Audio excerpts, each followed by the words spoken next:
Voy a empezar ya a grabar y vamos a iniciar. Bueno, en realidad vamos a continuar con el tema de psicomotricidad.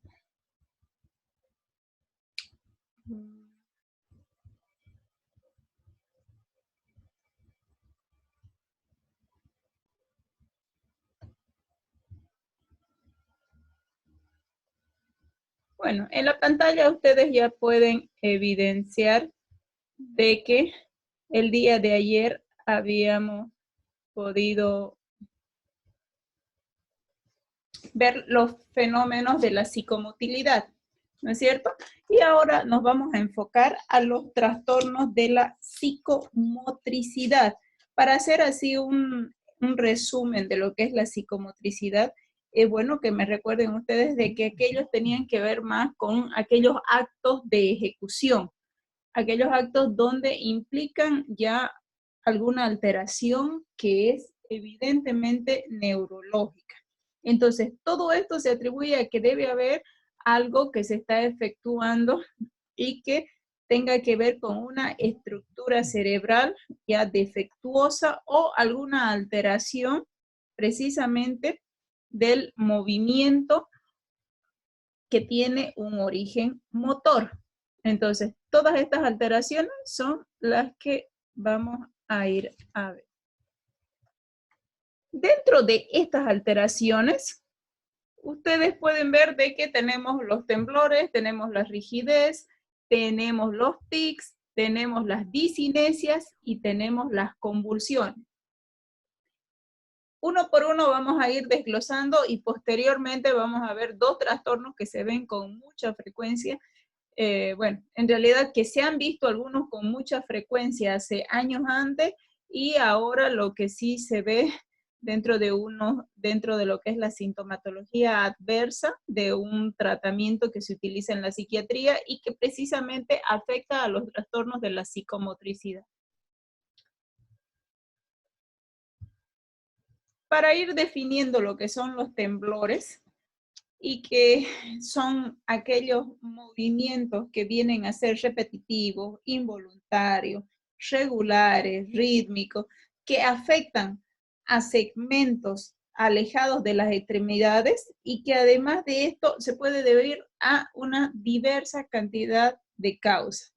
Aquí estamos hablando que estos temblores entonces pueden ser un origen, una tensión nerviosa, una tensión psíquica, como por ejemplo un trastorno de ansiedad, o también se puede deber a alguna alteración ya que es invalidante a nivel de alguna afección cerebral. Y aquí tenemos un claro ejemplo de la enfermedad de Parkinson que sí atraviesa con este trastorno de temblores. Posteriormente, tenemos los trastornos de rigidez. ¿Y qué implica la rigidez muscular? Implica esa hipertonía a nivel muscular. Entonces, esto conlleva a consecuencias de que haya un aumento en la resistencia de la movilización pasiva de las articulaciones. Es decir, entonces que en esa zona donde se encuentra eso también puede generar un cierto dolor. Todo esto se ve acompañado de que también puede haber alguna alteración por el uso o el efecto secundario de algún psicofármaco. Todo esto al finalizar es lo que vamos a compilar y vamos a llegar a un trastorno que se da por el uso de la medicación. ¿Ya? Pasamos y tenemos las disinesias. ¿A qué llamamos disinesias? A esos movimientos anormales, involuntarios, hipercinéticos, de una localización principalmente a nivel orofacial, estamos hablando a nivel de la boca. Entonces aquí sí hay esos movimientos bien peculiares y además se debe a una frecuencia muy elevada del uso de psicofármacos. Principalmente los antipsicóticos son los que llegan a causar esta alteración en la persona. Además de que podemos evidenciar esto cuando un paciente nos relata en consultorio o nosotros podemos incluso observar al paciente constantemente unos movimientos a nivel de la boca, que son rápidos, que son de masticación y que además son similares entre sí. Entonces, como si fuera parecido más o menos al movimiento de un conejo. Por eso es que se habla, cuando ustedes ven que un conejito mueve la boquita, tiene una similar particularidad a lo que son las discinesias a nivel orofacial. Pasamos y tenemos la acaticia. ¿A qué llamamos acaticia? Se llama particularmente acaticia aquel síndrome que es el síndrome de las piernas inquietas. Entonces hay una constante en movimiento e inquietud a nivel de los miembros inferiores. No dejan de moverse esos miembros inferiores. Es una verdadera necesidad constante de poder estar en movimiento, de un zapateo bien persistente, y esto también es causa del uso de psicofármacos. Principalmente se habla de que el haloperidol es uno de los que con mayor frecuencia tiene la propensión a causar esto. Pasamos de la acaticia y ahí pueden evidenciar a las convulsiones. ¿Qué son las convulsiones? Perdón, antes de las convulsiones me pasé una diapositiva que son los tics. ¿Qué son los tics? Los tics son esos movimientos repetitivos, rápidos, arrítmicos, independientes de la voluntad, que están circunscritos a un músculo específico o a varios músculos o a la vocalización. Entonces, aquí estamos hablando de que esto es brusco, de que es abrupto, de que carece en sí de un objetivo, de un propósito, y sobre todo, algo bien particular de los tics es que se ven aumentados frente a algún proceso de tensión, algún grado de ansiedad se intensifica mucho más. Entonces, para la persona que padece este tic, realmente es de gran incomodidad padecerlo. El ejemplo de esto pueden ser los parpadeos, los guiños, el acomodo del cuello, algunos carraspeos, estiramientos, gesticulación en la boca, ruidos nasales que son bien característicos de decir, esta persona padece de tic. ¿Cuáles son las características que tienen todos los tics en general? Primeramente, que esto se agrava con la tensión y desaparecen en el sueño. En el sueño no hay tic. Su control produce una inquietud o una que puede incluso hasta repetirse. Un ejemplo clásico de esto es el síndrome de Gilles de Tourette, donde hay, además del tic que se acompaña de forma vocal, que va acompañado en la mayoría de las veces con un lenguaje con coprolalia, donde hay insultos, uso de palabras obscenas, entonces, y además de esto, una alteración de la conducta. Siempre tienen una característica de ser un poco más impulsivos, más agresivos en ciertas ocasiones, de ser muy inquietos. Entonces, esto viene a formar parte de las características de este síndrome.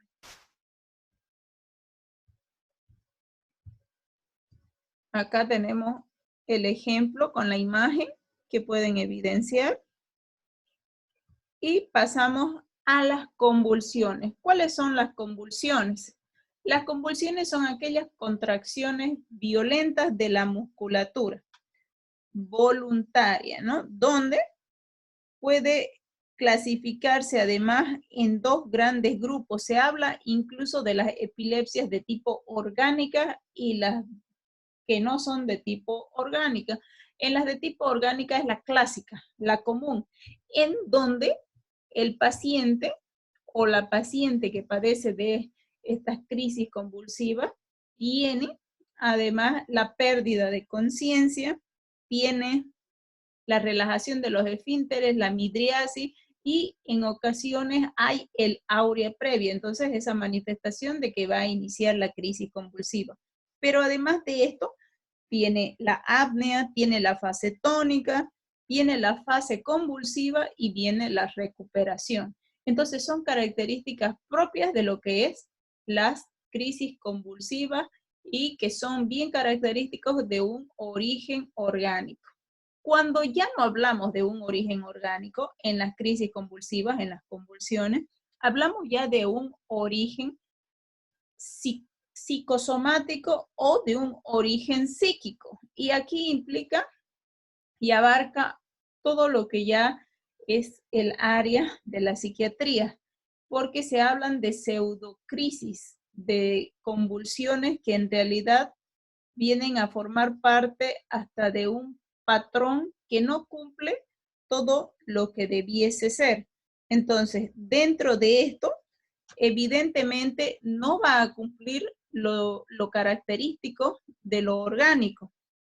Aquí estas pseudoconvulsiones o pseudocrisis que tienen un origen más neurovegetativo, se observan de que falta, por ejemplo, de que puede faltar en la crisis comicial la relajación de esfínteres, que puede faltar la midriasis, que puede haber la falta de puede haber la falta del apnea, pero sí hay la pérdida de conciencia, entonces no cumple todos los patrones que debiese cumplir.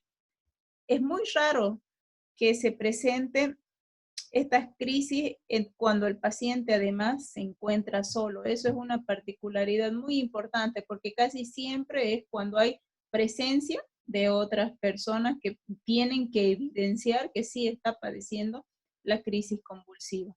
Esto se da con mucha frecuencia en los trastornos de conversión, que llega a ser parte de lo que es la histeria, de lo que llega a ser la neurosis de tipo histérica. Entonces, estos trastornos de conversión es como si se simulara un trastorno de crisis convulsiva cuando en realidad no es ese el objetivo. El objetivo es mostrar que hay algún otro sentimiento de dolor, de angustia, pero la forma de llamarlo es particularmente haciendo y teniendo esta conducta.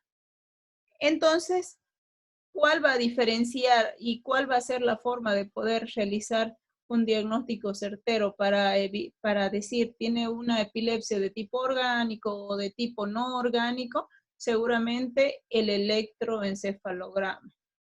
En un electroencefalograma con una organicidad, con un trastorno claramente identificable neurológico, va a haber alteraciones. En cambio, en uno donde hay una crisis de tipo histérica o un trastorno conversivo, no se va a evidenciar eso.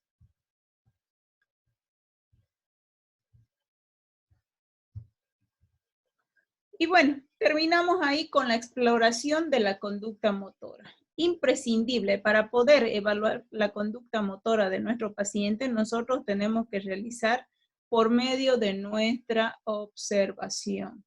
Nuestra observación es fundamental porque la hacemos de forma directa al paciente y una exploración también de forma dirigida. Aquí evaluamos ¿qué? La expresión facial, su rostro, los movimientos que tenga, las posturas que tome el paciente, cómo camina, cómo se mueve. Entonces, todo eso, o lo que nosotros podamos imponer al paciente, eso también tiene que llamarnos la atención. Ahí vamos a describir también el curso de las alteraciones, si se repiten, si hay una frecuencia de eso, y también si se ve afectada alguna zona en particular a nivel de la locomoción del paciente. Entonces, todo eso va a ser interesante poder describirlo y registrarlo. Bueno, con todo eso hemos podido concluir lo que significa ya las alteraciones de la conducta motora, tanto en psicomotilidad como en psicomotricidad, pero ahora es bueno el poder reforzar algunas alteraciones que se solían dar, como ahorita una alteración que vamos a ver que es la catalepsia, que implica la psicomotilidad, y otro trastorno que es el síndrome neuroléptico maligno, que va dentro de lo que es la psicomotricidad. Entonces voy a hablar un poco de esos dos trastornos. Dentro de lo que es la psicomotilidad, la catalepsia viene a ser un trastorno en el cual a la persona se podría hacer pasar por una persona que ha perdido o que ha fallecido, que ha obitado. Entonces, precisamente la catalepsia habla de eso, de una muerte entre comillas aparente, un trastorno que se ve cuando el paciente presenta síntomas como de que los signos vitales, su presión, su frecuencia cardíaca, todo ha disminuido a lo mínimo. Este trastorno entonces puede ser que la persona esté de una forma consciente o tal vez que esté de una forma inconsciente. La mayoría de los autores que ha descrito esta catalepsia habla de que hay en la mayoría de los pacientes hay una conciencia, o sea, están despiertos, están mirando lo que sucede, pero no pueden hacer nada contra toda esa caída, toda esa rigidez a nivel muscular que tienen y toda la sintomatología que ahorita se las voy a mostrar. Incluso, de acuerdo a un estudio que se hizo en un instituto, se habla de los Estados Unidos, se habla de que la catalepsia se caracteriza por una parálisis a nivel del cuerpo, con esa rigidez a nivel de los músculos, un endurecimiento total, a tal grado que es imposible de que pueda levantarse, de que pueda tener algún movimiento, y estas razones por eso lo suelen calificar como que hubo un fallecimiento. Esto puede durar minutos, horas, incluso días se habla. ¿Cuáles son los signos que va a presentar la persona que padezca de catalepsia? Primero, que hay una disminución a la sensibilidad. Entonces, si hay con algún objeto punzante que se le haga alguna exploración, es imposible de que sienta algún dolor. La pérdida del control muscular, por eso es que caen, es como si cayera desplomado al piso. Las funciones corporales, la respiración, la tensión arterial, la frecuencia cardíaca, todo disminuye y por eso es que se vuelve hasta casi impredecible todo lo que son los síntomas que se llegan a tomar. Se habla en un cierto número de que hay una vulnerabilidad a tener catalepsia y que esto aparece de una manera que es brusca, repentina y que va ligado mucho a algunos trastornos psicóticos como en las personas que padecen esquizofrenia. Incluso se habla de que hay una esquizofrenia, la de tipo catatónica, precisamente la que toma estas características y en la que se sitúa este síntoma. La catalepsia, ojo, no es una enfermedad. La catalepsia es la psicopatología de una conducta psicomotora. Entonces estamos hablando que esto sí es un signo que se evidencia y que se puede ver. Por eso es que es con mayor frecuencia que se puede evidenciar en la esquizofrenia de tipo catatónica, que la esquizofrenia de tipo catatónica es aquella que presenta mucha rigidez a nivel de los músculos y adoptan posiciones muy extrañas y además de esto que se mantienen inmóviles por muchos días y por mucho tiempo. Las causas de la catalepsia ya implica una serie de trastornos neurológicos. Se habla incluso de que hay trastornos neurológicos como el Parkinson, como la epilepsia, como también la retirada de algunos antipsicóticos, algunos medicamentos que se utilizaban para el paciente que pueden causar este efecto en la parte corporal del paciente y también algunos estimulantes como la cocaína. Entonces, en raras ocasiones se pueden presentar que las emociones hayan podido ser la causante principal de la catalepsia. ¿Cuál es el tratamiento para la catalepsia? En el caso de que haya sido algún trastorno de tipo crónico, como es la esquizofrenia, se habla de que los medicamentos como los relajantes musculares, los sedantes, las benzodiazepinas van a ser las fundamentales en el uso de estos pacientes.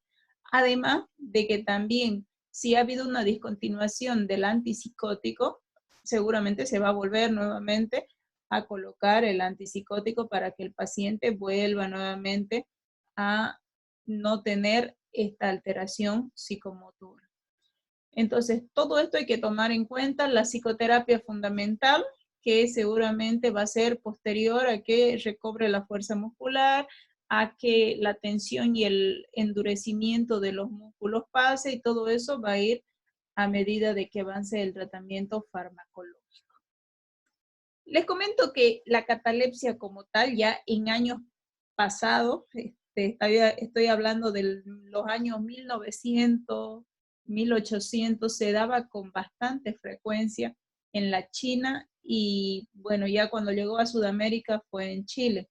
E incluso se hacían unos tipos ataúd porque las personas tenían miedo hasta de morir. Entonces en esa época pensaban de que si por ahí no morían como es la forma adecuada, digamos, y tenían miedo de despertar encerrados en el cajón, entonces podían no quedarse ahí encerrados porque se habían descubierto ciertos casos donde encontraban rasgados los cajones, los encontraban en otras posiciones a los muertos y se creía de que habían atravesado por precisamente esa alteración psicomotora. Entonces, para evitar eso, colocaban como una, como un, como cuando se coloca un timbre y ese timbre suena y indica de que la persona está viva y no hubo ese fallecimiento, ese óbito como tal. Entonces, esto se tornó un poco común en la China y posteriormente ya llegó a Chile, como les digo. Entonces, fue algo que se dio en tiempos pasados, ahora ya no se da porque evidentemente ahora ya hay un médico, ya con el avance de un médico forense que certifica que la persona ha fallecido, con el certificado de defunción, con la toma de las muestras de signos vitales, con todos los exámenes que se llegan a hacer, esto ya se ha podido descartar de que sigan ocurriendo alteraciones así y que se los tomen como personas que hayan fallecido. Lo que sí es dentro de la esquizofrenia y el trastorno dentro de la esquizofrenia y el subtipo que es el catatónico, todavía se sigue evidenciando que puede haber estas alteraciones de psicomotilidad.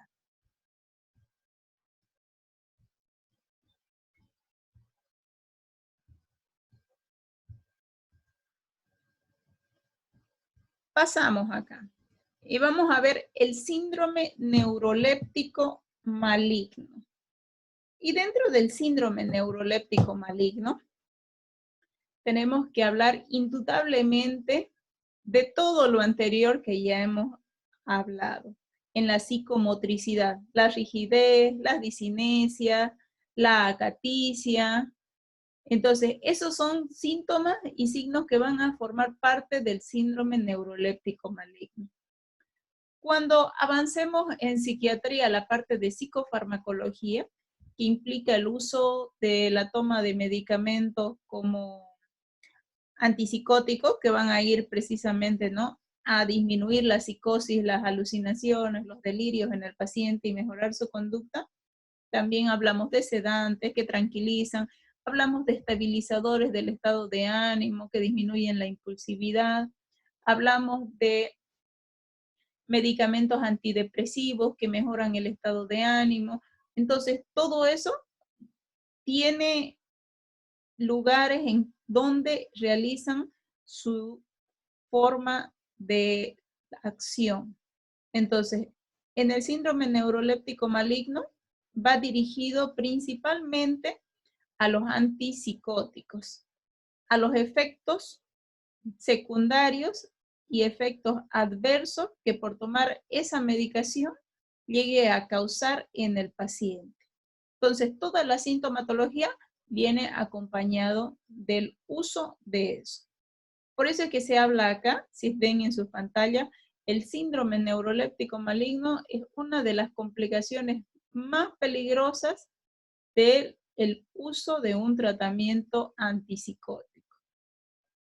Por eso es que se deben utilizar siempre medicamentos que sean antipsicóticos, pero de un uso con una dosis mediana, incluso calculando el kilo peso del paciente, y siempre aquellos que son de generación, de última generación y más modernos, porque estos tienen menores efectos adversos, mejor tolerabilidad para el paciente, entonces de alguna manera va a ir a disminuir de que pueda causar este síndrome en el paciente.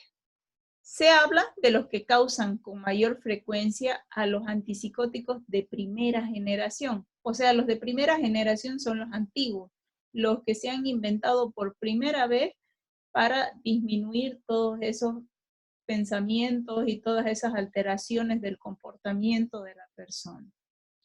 Entonces, este síndrome neuroléptico maligno sí puede ser grave para el paciente, sí puede convertirse en muerte y además de esto necesita el resultado de una compleja interacción entre lo que es la medicación neuroléptica y también alguna clase de susceptibilidad. Ahí tienen una imagen ustedes de lo que vamos a ir a explicar en este síndrome. Miren, acá les muestro en esta pequeña tablita cuáles son los antipsicóticos neurolépticos que van a ir a causar el síndrome neuroléptico maligno. SNM es síndrome neuroléptico maligno. Las 3 cruces significa que es el antipsicótico que con mayor frecuencia causa este síndrome neuroléptico maligno. Y dentro de eso se encuentra el haloperidol. Seguramente han escuchado ustedes hablar harto del haloperidol, porque no solamente se lo utiliza en psiquiatría, es muy utilizado en psiquiatría, pero también en terapia intensiva se utiliza con bastante frecuencia al paciente que está con algún tipo de agitación o inquietud. Después la clorpromacina en 2 cruces, la levomepromacina va disminuyendo y en el lado ya izquierdo tenemos a la clozapina, olanzapina, quetiapina, risperidona que tienen una menor predisposición a causar este síndrome neuroléptico maligno. ¿Y eso por qué? Porque estas son precisamente antipsicóticos de la segunda generación. Son los atípicos, los nuevos, los modernos, los que han salido después de los años 90 y los que ahora tienen mejor tolerabilidad en el paciente. El haloperidol, clorpromacina, levo, y la loxapina son precisamente aquellos antipsicóticos que han salido en los años 1900, 1942, 1952 fue uno de los primeros que fue la clorpromacina. Entonces, como ven, son bien antiguos y por eso que también tienen estos efectos bien malos en el paciente. Pasamos. ¿Qué se cree en el síndrome neuroléptico maligno? Que se debe principalmente a que afecta los receptores D2. Los receptores D2 son los receptores dopaminérgicos D2. Hay D2, D1, D3, D4, D5. Esto vamos a ir viendo cuando lleguemos, cuando les digo en psicofarmacología. Pero así para que ustedes se vayan orientando un poco, los receptores dopaminérgicos D2 afectan principalmente a la musculatura de tipo estriada. Entonces, ¿eso qué significa? Que eso va a dar síntomas o efectos extrapiramidales. ¿Cómo se afecta y qué significan esos síntomas o esos signos extrapiramidales? Que va a haber temblor, que va a haber inquietud, que va a haber acaticia, que va a haber todo lo que ya hemos hablado, esa rigidez y todo eso, porque eso va a todos los músculos estriados. Entonces, todo esto está precisamente en el hipotálamo, las vías nigroestriadas, los ganglios basales, la médula espinal, y por lo tanto va a dar esa rigidez muscular, temblores, etc. Entonces, aquí está la explicación del mecanismo de acción de por qué va y produce. Se habla de que hay una mayor capacidad de generar este antagonismo y por eso es que se crean una serie de receptores que inundan toda esa vía.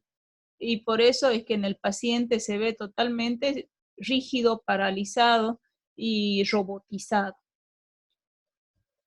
Jóvenes, voy a hacer un corte acá y los voy a volver a invitar, por favor, porque ya se me va a acabar el tiempo, ¿ya?